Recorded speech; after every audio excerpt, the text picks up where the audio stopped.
Hi guys, welcome to ThinkPad. Today we are going to learn about how to manage your expenses and how to save if you want to buy a car or a house or any other short-term goal. And for a surprise, हम इस video को हिंदी में करेंगे। तो चलिए शुरू करते हैं।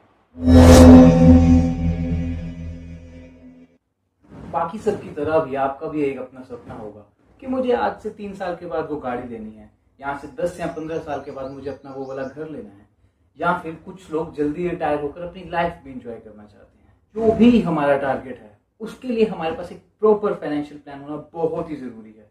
तो मान लीजिए मुझे आज से 2 साल के बाद एक कार लेनी है, उस कार की कीमत 7 लाख है। अब उस 7 लाख के लिए मैं 20% डाउन पेमेंट करूंगा और बाकी लोन कराऊंगा, जैसे एक मिडिल क्लास करता है। वो 20% 7 लाख का लगभग 1.5 लाख रुपया पड़ता है। तो हमें अपना फाइनेंशियल प्लान कुछ इस हिसाब से करना है कि उसका शॉर्ट टर्म गोल ये होना चाहिए कि हम 2 साल में वो 1.5 लाख रुपया भी जुटा लें, और उसी के साथ ही जो हमारा लॉन्ग टर्म टारगेट है वो भी साथ के साथ बिल्कुल सही चलता रहे। में हमारा गोल बिल्कुल क्लियर है कि हमें 2 साल के बाद एक गाड़ी लेनी है, जिसके लिए हमें लगभग 1.5 लाख रुपए जमा करना है।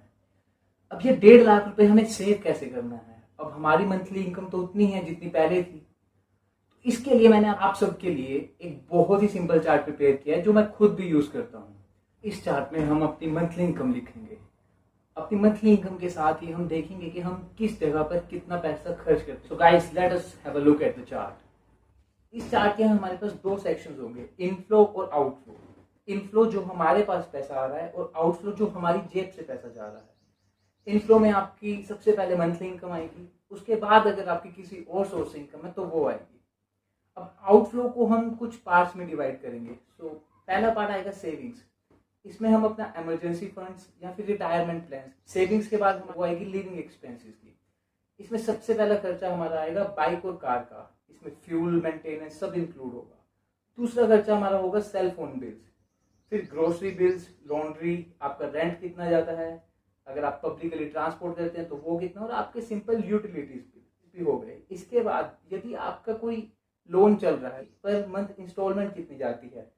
फिर हमारे पास उसके बाद इंश्योरेंस आएगा। यदि आपने कोई इंश्योरेंस लिया है तो आप उसका प्रीमियम कितना दे रहे हैं। रेस्ट ऑफ द एक्सपेंसेस, जो टीवी केबल लगा है तो उसका बिल कितना है, आप अपने कपड़ों पर, अपने ऊपर कितना पैसा खर्च करते हैं, बाहर कितना खाना चाहते हैं, एंटरटेनमेंट में आपके मूवीज, गेम्स, या फिर आपके सब्सक्रिप्शन जैसे नेटफ्लिक्स, और other medical expenses, personal care, तो हमारा सेविंग्स, लिविंग एक्सपेंसेस, लोन, या फिर रेस्ट ऑफ द एक्सपेंसेस बनता है। इस सब को टोटल करने पर जो सम आएगा उसे हम बोलेंगे आउटफ्लो। मतलब ये सब पैसा हमारी जेब से जा रहा है। तो हमारे पास 2 अमाउंट्स हैं, एक इनफ्लो, एक आउटफ्लो। अब देखने के लिए कि हम कितना पैसा खर्च करते हैं और कितना कमाते हैं, हम इनफ्लो में से आउटफ्लो को सब्ट्रैक्ट करेंगे। अगर ये सब्ट्रैक्ट करने पे नेगेटिव आता है तो इसका मतलब है you are spending more than you earn. Inflow minus outflow को हम डिस्क्रिशन अमाउंट बोलेंगे। ये इनफ्लो माइनस आउटफ्लो जो डिस्क्रिशन अमाउंट है, ये कम से कम 20% ऑफ योर इनफ्लो होना चाहिए। तो हमने देखा कैसे आउटफ्लो और इनफ्लो हमें हमारे एक्सपेंसेस के बारे में बताता है। हम कितना खर्च कर रहे हैं, कहाँ पर खर्च कर रहे हैं।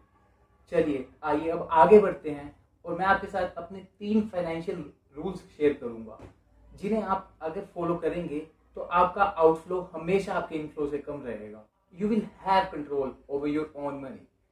Always try to keep your loan payments less than 25% of your net monthly income. अगर आपने कोई भी लोन लिया है, कार लोन, होम लोन, या कोई भी पर्सनल लोन, आप हमेशा कोशिश कीजिए कि इन सब की सम मिलाकर के जो आपकी मंथली इंस्टॉलमेंट बनती है वो हमेशा आपके टोटल इनकम से 25% के कभी भी ज्यादा ना हो। मतलब कि अगर आपकी मंथली इनकम 1 लाख है तो आपके सारे लोन्स की कुल मिलाकर के पेमेंट कभी भी 25,000 से ज्यादा ना हो। If possible try not to spend more than 33% of your monthly income on rent. आप रेंट पे करते हैं तो वो आपका रेंट कभी भी 33% ऑफ योर मंथली इनकम से ज्यादा नहीं होना चाहिए। मतलब अगर आपकी मंथली इनकम 1 लाख रुपए है तो लगभग 30,000 रुपए से ज्यादा आपको रेंट नहीं देना। Save at least 20% of your monthly income.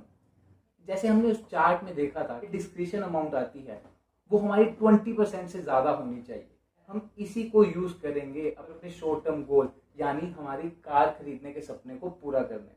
तो आगे बढ़ते हैं और देखते हैं क्या हैं सिंपल वेज जिनकी मदद से हम अपने एक्सपेंसेस कंट्रोल कर सकते हैं। Automate all of your bill payments to eliminate late fees.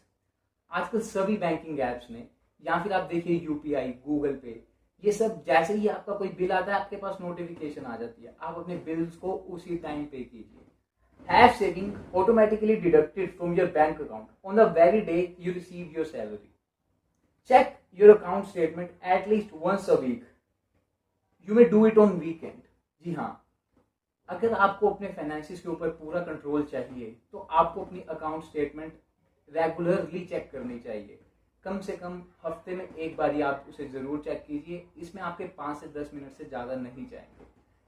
उसको डेली चेक करने से हमारा फायदा ये होगा, हमें पता होगा हम कहाँ पर कितना पैसा खर्च कर रहे हैं और कहाँ से हम कितना पैसा बचा सकते हैं। सो गाइस, ये हमने देखा कि how we can spend less by managing our expenses.